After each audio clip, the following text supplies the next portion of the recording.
Good day, COM4807 students, and welcome to this video. In this video, we will be talking you through all the traditions in the study of communication in organizations. This, of course, is what Assignment 3 is all about. Good, so let's get started. Firstly, I want to explain the layout that you see before you. As you can see, the presentation looks like a visual representation of a network. This is on purpose. See, in this video, we're going to be talking about the positional, relational, and cultural traditions. They are the traditions in the study of communication in organizations. In other words, they are the three classifications or three ways in which we have looked at communication in organizations when we have studied them. All three originate from the network perspective or network theory. Now, network theory is a convoluted theory of which the multiple strands have not yet been disentangled. You do not need to delve too deep into network theory. Mostly, you only need to know that this theory and its tradition sees communication as a set of interrelated networks. This is how we visualize communication in an organizational setting. We look at the ways that it connects people and functions. Now, the moment that we start to look at the ways in which people function in organizations and how they are connected, we start to look at the structure of an organization. Why is that? Well, in a small organization where there are few people and few employees, the network will be very small and basic. In large organizations with many hierarchies, for example, there will be more complex networks that stretch across different levels within the organization. So, a study of networks usually involves the study of the structure of the organization as well. Now, the reason why I share this with you is because network theory gives us the three perspectives which your assignment should focus on. From network theory, we get the positional, the relational, and the cultural traditions. These are the traditional ways to study communication in an organizational setting. How will you handle these three traditions in your assignment? Well, let's look at the first thing that you will need to do in your assignment. And this is to offer an overview of the three perspectives, the three traditions. This will function as the contextualization and background of your assignment. In short, the positional tradition or the positional network tradition is very much rooted in the works of Max Weber and others like George Homans, who works with hierarchy and bureaucracy. Remember how I told you that network theory revolves around the structure of an organization and how communication enables and flows within that structure? Well, yes, so it's not really surprising that we would soon encounter theorists such as Max Weber, who wrote about the bureaucratic style of organizational structures. Now, the positional tradition, as the name implies, looks at the positions and roles that determine the structure of an organization's networks and largely determines who talks to whom. Think about a large multinational organization. In such organizations, not everyone has a direct link to top management. In order to talk to top management, you would have to go through various levels. I'm a lecturer here at UNISA, for example. If I want to talk to Professor Makanya, who is UNISA's principal and vice chancellor, I need to move through various levels. First, I have to communicate with the chair of my department.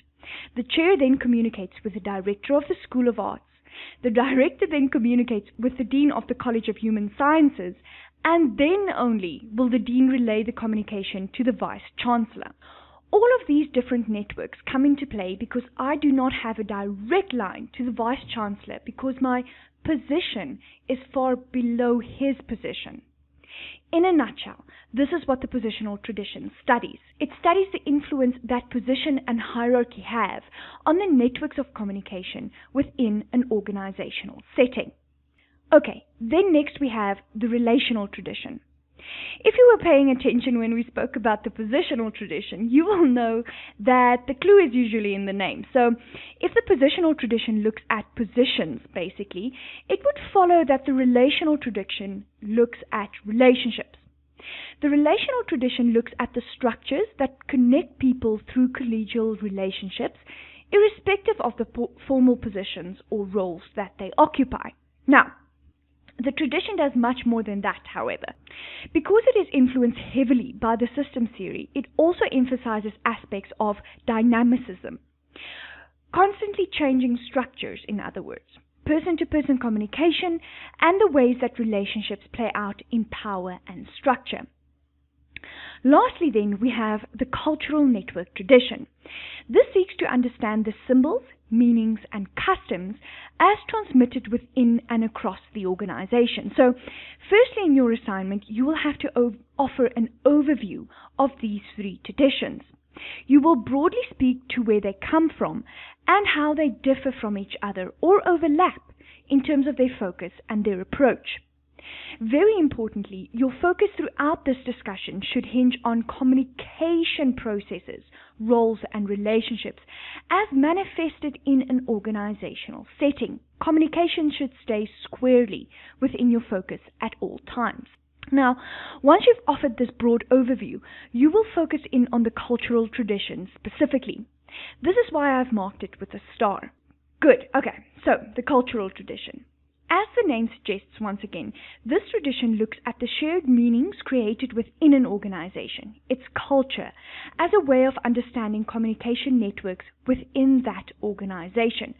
So the cultural network tradition endeavors to understand symbols, meanings, and customs transmitted within an organization and how they are shaped by or influences communication. The tradition uses culture as a lens or a perspective to understand communication in the organization. In your assignment, you should understand the distinction here. Looking at culture to understand communication is not the same as communication being culture. Just as in the previous traditions, we look at position and the relations to understand communication in an organization. Now we're using culture. Do you see the difference here? So, your discussion should focus on what culture is, how it is created, and how it evolves and how it can be utilized to achieve organizational goals. All the while, you should understand that we're dealing with organizational culture and not culture in any other sense. You can look at how certain cultures within an organization are more prone or open to free communication, while others are not. In these discussions, some aspects of the previous traditions might also creep in. No perspective is completely mutually exclusive. In any event, your discussion should start off with a deep theoretical discussion on this tradition and how culture shapes and is shaped by communication. Now, your discussion should do two further things. Firstly, your discussion should show application. You should not have a theoretical discussion devoid of application, as anyone can just rewrite what they find in sources. We want to know that you understand what you're writing. Your application in this assignment should be based on an organization of your choice. Any organization that you think will fit well into your discussions and will work to forward your line of argumentation. Do you guys remember how I used UNISA a little while ago to explain the concept of positions to you? You will need to do much the same within the organization that you choose.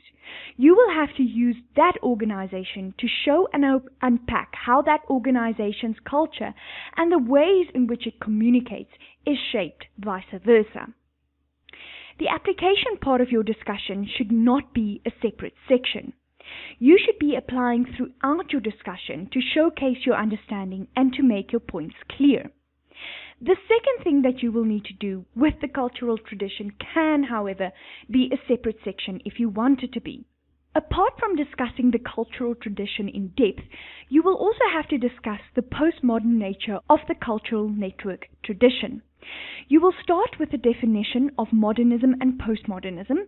You will deepen this definition into a discussion, and this discussion will need to focus in on those attributes of postmodernism that is telling when it comes to the cultural tradition. For example, one of the main signifiers or distinguishing features between modernism and postmodernism is this. Modernists believe that there's one single universal truth. This truth is observable. For example, modernists would believe that the structure of an organization is the observable and discernible lines of hierarchy. Postmodernists, on the other hand, think that there are many different truths and they are not all observable.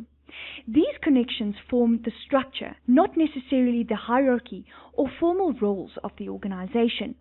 Therein, the structure of an organization is not fixed, it's dependent. This is just one example, and you will need to offer your own, which you will substantiate from literature. This discussion, too, should be applied to the organization that you chose for your assignment. Alright, so those are all the different components that your assignment will need to focus on. Let's see if we discussed everything. Firstly, in terms of the guidelines offered in your Tutorial Letter 101, you will need to discuss the positional, relational, and cultural traditions of communication in the organization. Now, this should be your overview and should not make up the bulk of your assignment. Check! Next, you will have to discuss in depth the cultural tradition of communication in the organization. So you're moving from the broad overview to the specific discussion of the cultural tradition. Now, we know now that cultural tradition of communication is not the same as just corporate communication as a concept, and we know that corporate or organizational communication is not the same as just any culture. We understand those differences and will deepen our understanding with our reading. What we're focusing on is the cultural tradition and how organizational culture can be used to understand communication in an organization. Right, so check, we know that. Thirdly, we'll need to define modernism and postmodernism and move on to discuss postmodernism in depth in terms of an organizational communication understanding. Yep, we're going to do that as well. We also know that we're not going to offer a very broad discussion of postmodernism. We're actually going to do an application to organizational communication because postmodernism as a term is of course very broad. So we're going to narrow it down to postmodernism as understood within organizational communication or communication. So, yep, check, we understand that. In the fourth instance, we need to show through an in-depth discussion that is supported thoroughly with references to literature, the ways in which the cultural tradition is postmodern in nature. So yes, we've talked about that. We're going to discuss it through good examples and theoretical substantiations.